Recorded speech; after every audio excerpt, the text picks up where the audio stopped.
Hello everybody.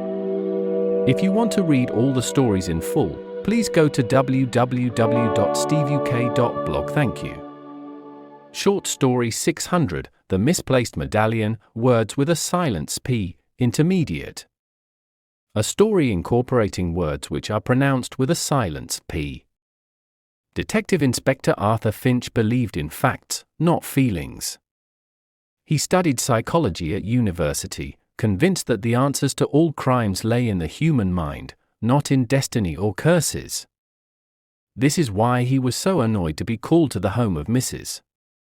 Eleanor Vance, who claimed a rival psychic had stolen her most treasured possession.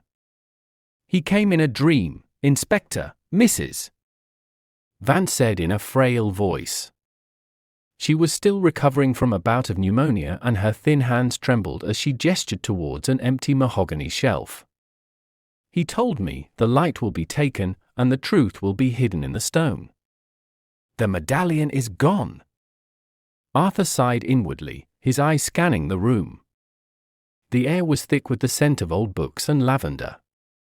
There was a small, dusty lectern in the corner, with an open book on it. It looked like a very old Bible. A thin scrap of paper lay beside it, printed with the first few lines of a psalm. "And you're sure you haven't just misplaced it, Mrs. Vance?" he asked, trying to sound patient. "You mentioned you had a receipt for the medallion. Is that also missing?" "Of course. It was with the medallion, in the little box in the cupboard." "I am not an old fool, Inspector," she replied indignantly. Arthur had to admit, the case seemed strange. Mrs. Vance had a reputation for being eccentrically wealthy but sharp-witted. He dismissed the psychic's dream clue and instead focused on the physical evidence. He examined the shelf where the medallion had sat. There were no marks, no fingerprints, no sign of forced entry. He then turned his attention to the cupboard. It was a beautiful piece, but the handle seemed slightly loose. He opened the cupboard and looked inside. It was empty. Mrs. Vance's face fell. He reached inside and felt around, and his fingers brushed against a loose panel at the back. It was a hidden compartment. Gently, he pulled the panel away, revealing a small, velvet box. Inside, nestled on a silken pillow, was the golden medallion. Next to it was the missing receipt and a few more pages from Mrs. Vance's old book of Psalms. Arthur held them out to her. Her eyes went wide with a mix of surprise and embarrassment. "Oh, my word," she whispered, a faint blush appearing on her pale cheeks. I remember now. After the fever, I hid them away. I must have been confused." Arthur smiled. "A matter of simple human psychology, Mrs. Vance. Not a crime at all." He left Mrs. Vance's home feeling satisfied. The case was closed, not by dreams or mysterious visions, but by logic and a little bit of common sense. Vocabulary notes. Frail. Meaning, physically weak and delicate. It often describes someone who is old or unwell. From the story, "He came in a dream, Inspector, Mrs. Vance said in a frail voice." Similar words: weak, delicate, fragile. Example sentence: "The old man was too frail to carry his own luggage." Indignantly. Meaning, feeling or showing anger or annoyance at what is perceived as unfair treatment. From the story, "I am not an old fool, Inspector," she replied indignantly. Similar words: angrily, resentfully, huffily. Example sentence: "That's not fair," he said indignantly when he was accused of cheating. Eccentrically. Meaning, in a way that is unconventional, strange, or slightly odd. From the story, Mrs. Vance had a reputation for being eccentrically wealthy but sharp-witted. Similar words: unusually, strangely, oddly. Example sentence: the artist dressed eccentrically, often wearing a bright purple suit and a top hat. Witted. Meaning, having a particular kind of intelligence or wit. It is often used as part of a compound word, like sharp-witted. From the story, Mrs. Vance had a reputation for being eccentrically wealthy but sharp-witted. Similar words: clever, intelligent, smart. Example sentence: the detective was quick-witted and solved the puzzle in minutes. Conscience. Meaning, an inner feeling or voice acting as a guide to the rightness or wrongness of one's behavior. The title of the story is A Matter of Conscience. From the story, this word is not in the body of the story, but it is in the title, which suggests that Detective Finch's sense of right and wrong guides his actions, and that Mrs. Vance's mistake weighs on her conscience. Similar words: morality, scruples, integrity. Example sentence: after he took the money, his conscience bothered him so much that he returned it.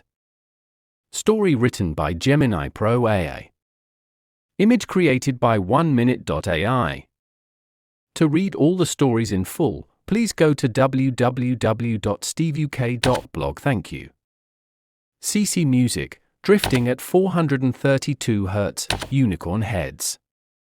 Hey, welcome to The Explainer. So today, I've got a short mystery for you. It's a fun one that pits logic against, well, the supernatural.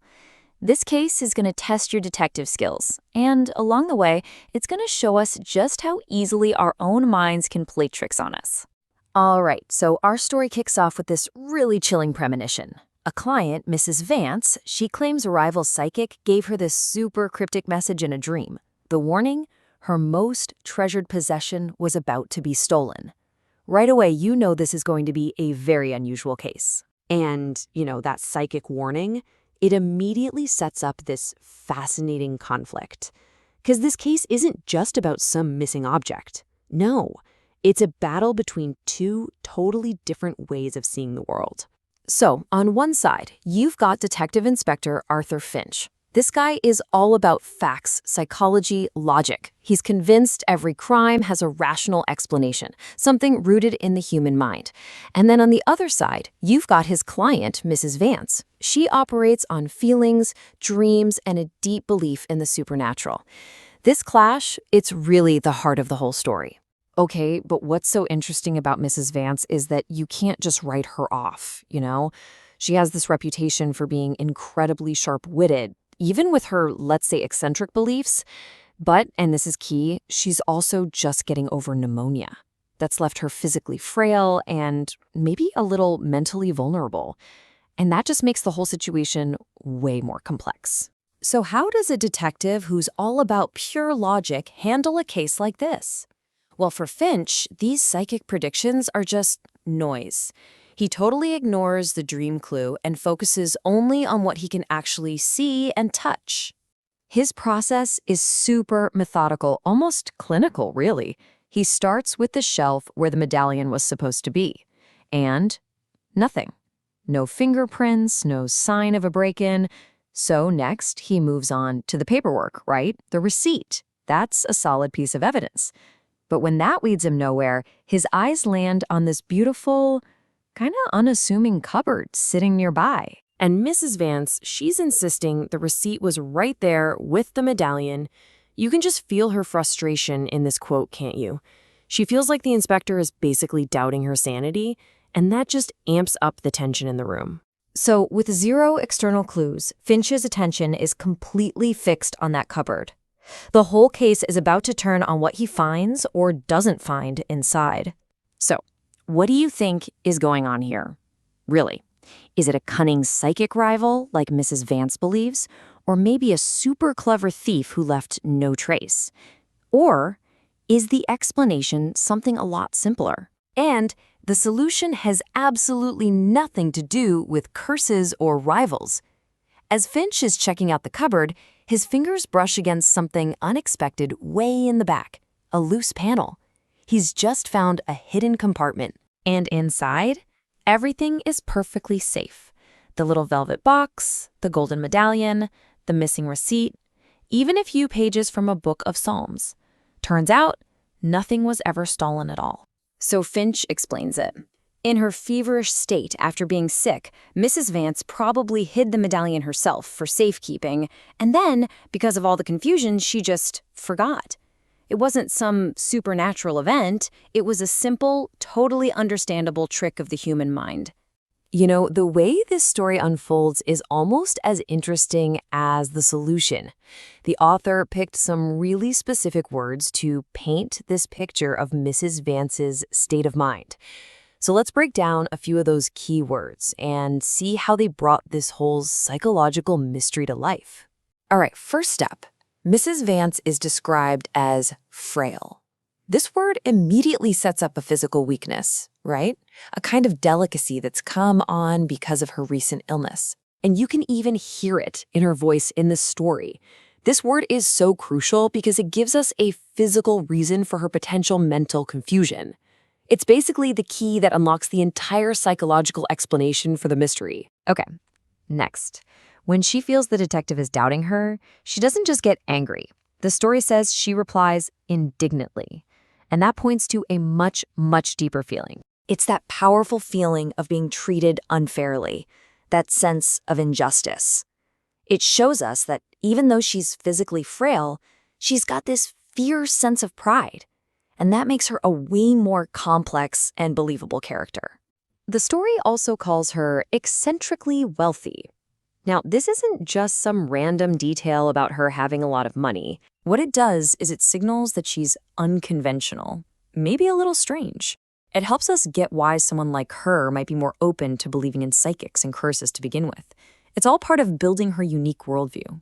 And finally, right after calling her eccentric, the story describes her as sharp-witted. And this might just be the most important clue to her entire personality, because it puts her on the same intellectual level as our quick-witted detective. This tells us the story isn't about some smart person tricking a foolish one. Not at all. It's about two very intelligent minds looking at the exact same situation in completely different ways. So when it's all said and done, what does this misplaced medallion really teach us?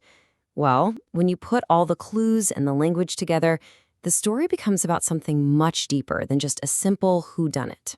Ultimately, what the story is showing us is how easily our own minds can become the culprit, especially when we're affected by stress or sickness.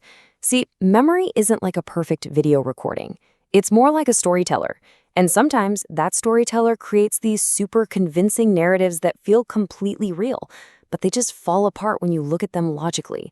The real villain here was never a psychic. It was just a faulty memory. And that leaves us with one last thing to think about. I mean, we've all lost our keys or forgotten why we walked into a room, right? But think bigger for a second. When was the last time you were absolutely convinced of something, only to find out later that your memory had kind of made up its own story?